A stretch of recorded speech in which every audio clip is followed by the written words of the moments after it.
السلام عليكم. النهارده هنتعلم مع بعض ازاي اختار واقي الشمس المناسب لنوع بشرتي.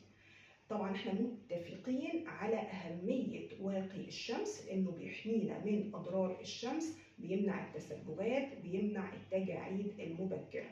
ولكن علشان اختار واقي الشمس بشكل صح لازم احدد نوع بشرتي الاول، وكنا اتكلمنا في النقطة دي تفصيلا في فيديو سابق هننزل اللينك بتاعه في التعليقات. حددنا نوع البشرة، هنبتدي نختار واقي الشمس. البشرة الدهنية لازم واقي الشمس يكون اويل فري، يعني خالي من الزيوت، ويكون في شكل فلويد او جل علشان ما يسدش المسام. اما البشرة الجافة لازم نختار واقي الشمس بمكونات مرطبة، يعني يكون فيه هيالورونيك اسيد، فيه فيتامين اي، ويكون قوامه يا اما كريم او لوشن، بس يكون تقيل شوية.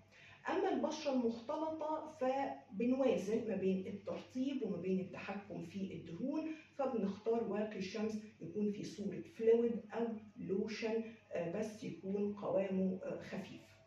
البشره الحساسه بقى المفروض اننا بنختار واقي الشمس في مكونات فيزيكال وليست كيميكال اطلاقا، زي اكسيد الزنك، زي ثاني اكسيد التيتانيوم. لازم يكون خالي من الكحول وخالي من العطور. اكتب لنا نوع بشرتك في الكومنتات وهرشح لك منتجات تناسبك ان شاء الله. تابعينا علشان تعرفي كل جديد. دمتن جميلات.